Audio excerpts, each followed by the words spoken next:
अस्सलाम नाज़रीन, मैं हूं असद अली तूर अपने प्रोग्राम असद तूर अनसेंसर्ड में। आज हम लेके आ रहे हैं कि क्या अब गेम प्लान है इस्टेब्लिशमेंट का, हुकूमत का और इलेक्शन कमीशन का कि किस तरह से इलेक्शन कमीशन के ये जो सुप्रीम कोर्ट का जो फैसला है 12 जुलाई का, उससे खेला जाएगा। उसके हम आपके लिए तफसीलात लेके आ रहे हैं कि क्या गेम प्लान है, वो क्या खेला जाएगा। लेकिन इसके अलावा आज हम आपसे ये भी बात करेंगे जो भी रिसेंटली पिछले गुज़िश्ता एक हफ़्ते में वाक़यात हुए हैं। परसों सिंध में एक पुलिस एहलकार ने वो पुलिस वालों ने एक मुबैना मुकाबले में जो एक तौहीन मज़हब के मुल्ज़िम डॉक्टर को मार दिया, और फिर उसके बाद क्या चीज़ें अनफोल्ड हुई। इसी तरह कोयटा में एक पुलिस एहलकार ने हवालात में बंद एक तौहीन मज़हब के मुल्ज़िम को गोली मार के कत्ल कर दिया। ये सब क्या हो रहा है, ये बड़ा आंखें खोलने वाले वाक़यात हैं और हमारी रियासत पता नहीं क्या देख रही है। अब जो कोयटा में जो पुलिस एहलकार जिसने कत्ल किया, अभी तक कुछ उस पर नहीं हुआ, गिरफ्तार, ये वो खानापुरी की कार्रवाई। सिंध में एक डॉक्टर पर, डॉक्टर शाहनवाज पर, वो MBBS डॉक्टर हैं, कुछ ज़हनी मसाइल का शिकार थे।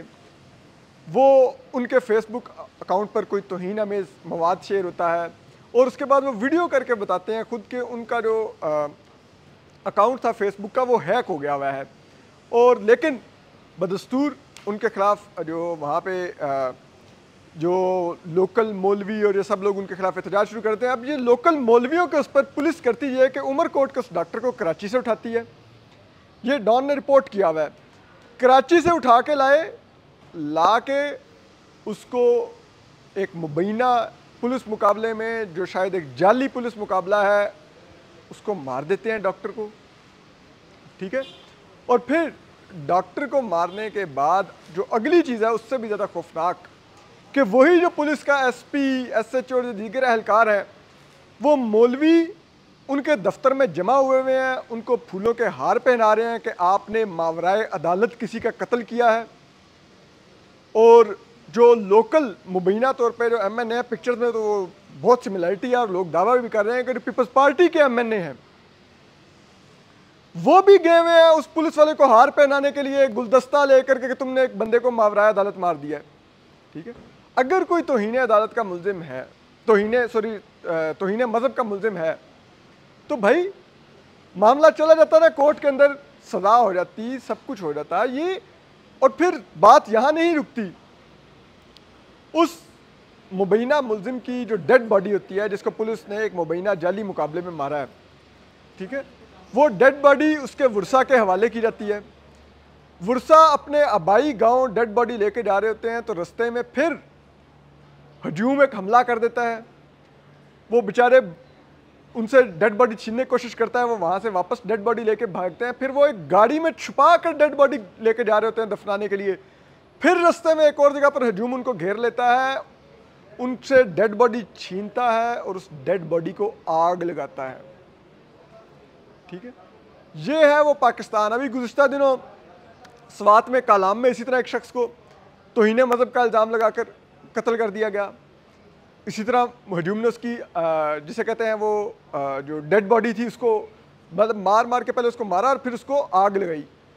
यही उमरकोट में हो रहा है, यही दीगर जगहों पर है। ये वो पाकिस्तान है जो अब इंतहा पसंदी की उन बुलंदियों को छीड़ रहा है कि आप सोचिए, पहले एक मुमताज़ कादरी की बात थी, अब देखिए कोयटा में पुलिस वाला, सिंध में पुलिस वाला।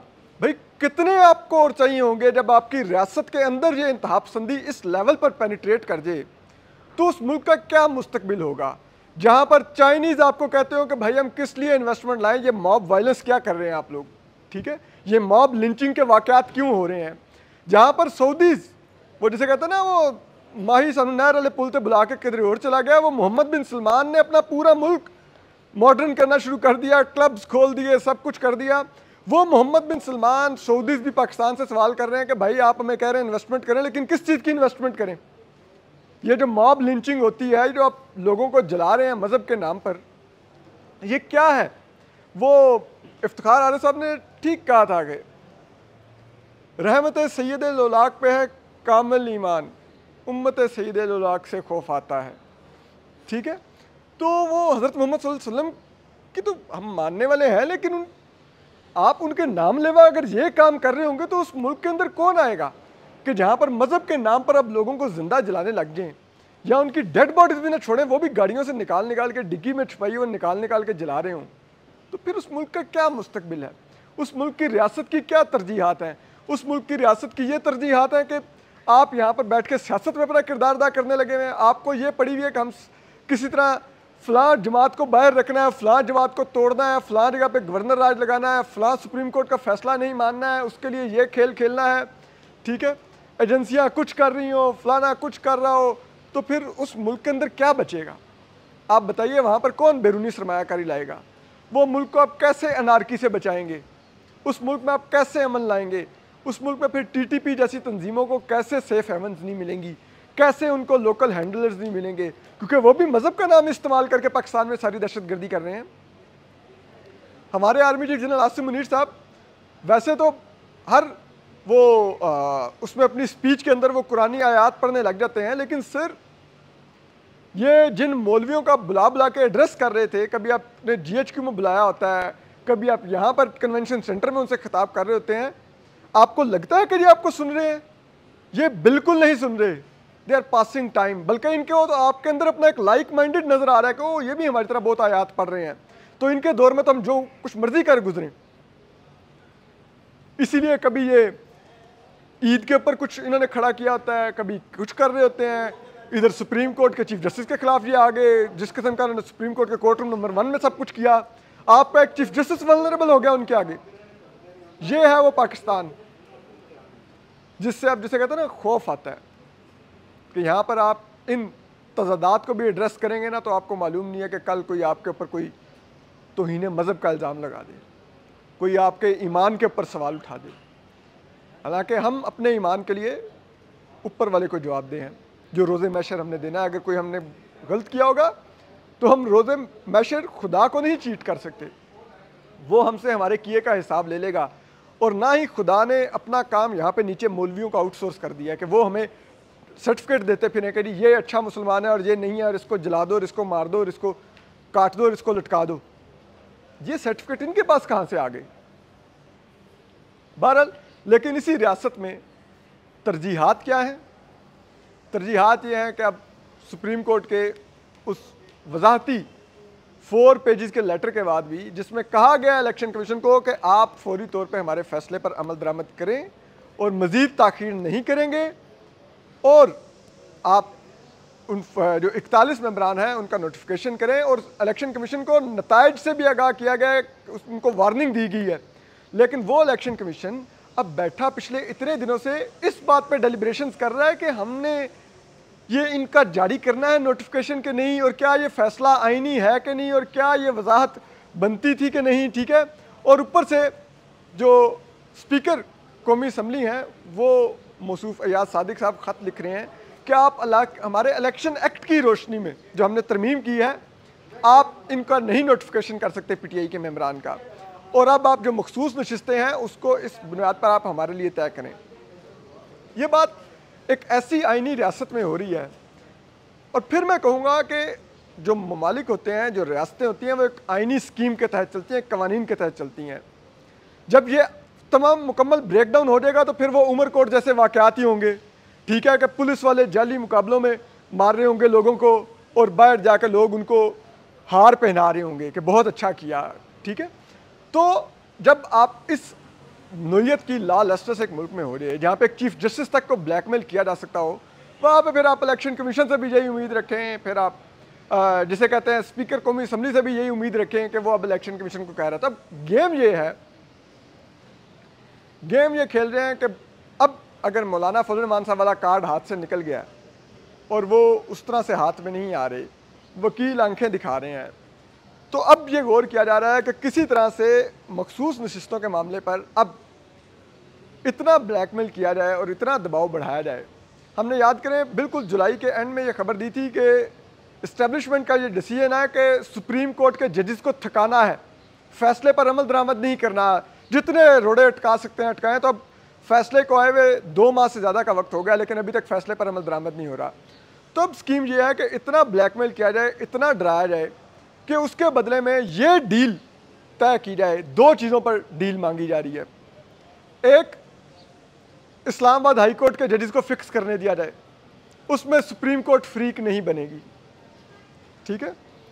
दूसरा, पीटीआई के मामलात को बदस्तूर इस्टेब्लिशमेंट के हाथों में रहने दिया जाए, उसमें सुप्रीम कोर्ट किसी किस्म की इंटरवेंशन नहीं करेगी। अगर ये 2 चीज़ों की यकीन दहानी जस्टिस मंसूर अली शाह दे दें तो कल सुबह उनका नोटिफिकेशन हो जाएगा कि ये आप जनाब चीफ जस्टिस हैं, ठीक है।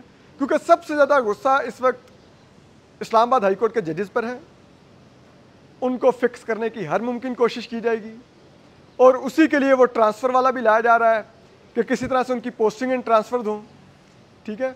और कभी जस्टिस तारिक महमूद जहांगीरी साहब की डिग्री, कभी जस्टिस बाबर सत्तार की जिसे कहते हैं फैमिली का डेटा, ये सब कुछ उसी ग्रेटर प्लान का हिस्सा है और उनको माफ़ करने को इस्टेब्लिशमेंट नहीं तैयार।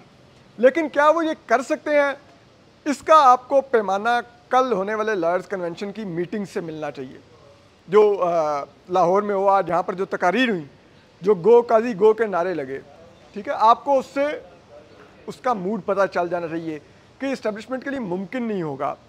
तो उसके लिए अब इलेक्शन कमीशन को ख़त तो लिखवा दिया गया है स्पीकर कौमी असम्बली की तरफ से।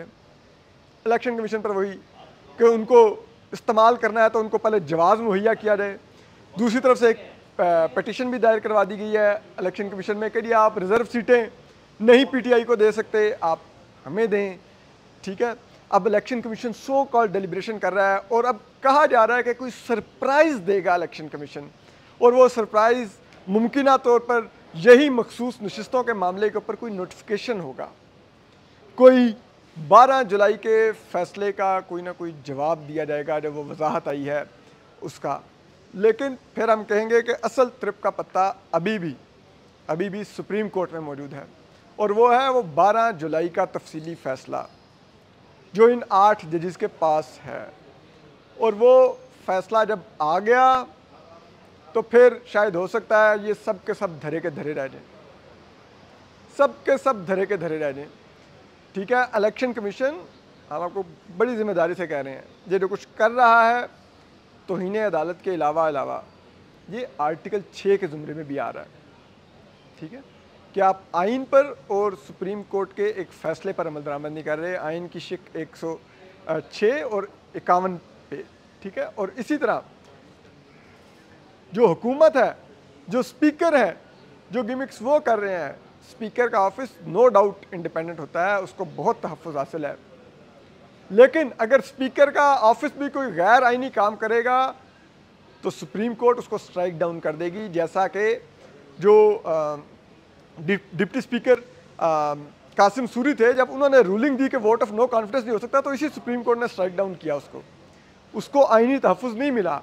तो अगर यहाँ पर भी एक सो कॉल्ड इलेक्शन एक्ट में तरमीम का सहारा लेकर स्पीकर कौमी असम्बली और ये हुकूमत कोशिश कर रही है कि वो फ़ैसले पर अमल दरामद रोक लेगी, वो जिसे कहते हैं इन जजेस पर दबाव डाल लेगी, वो पीटीआई को जो मैंडेट उसका बनता है उसको मिलने से रोक लेगी, तो ये चीज़ें नहीं सर्वाइव कर सकेंगी कोर्ट ऑफ लॉ में। और चीज़ ये है कि ये हुकूमत अब ऐसा लग रहा है कि एक ऐसी जगह पर आ गई जहाँ पर ये डेली जिसे कहते हैं ना अपना एक एक दिन सर्वाइव कर रही है कि हम एक दिन और सर्वाइव कर लें, एक दिन और सर्वाइव कर लें, ये करके एक दिन। तो ये फायर फाइटिंग कभी भी आपको स्टेबिलिटी नहीं देती, फिर अल्टीमेटली आप यूं ही लड़ते लड़ते लड़ते फिर आप घर जाते हैं। तो अगर ये हुकूमत को फिर इसके सरपरस्तों को भी क्लियर हो चुका है कि घर जाना है तो एक आखिरी लड़ाई लड़ लें, तो वो लड़ने के लिए तो मैदान हाजिर है, घोड़ा मौजूद है। और मैं तो हमेशा कहता हूँ इस घोड़े को भगाइए, जितना भगा सकते हैं भगाइए। हम आपको अपडेट करते रहेंगे, अपना ख्याल रखिए, अल्लाह हाफ़िज़।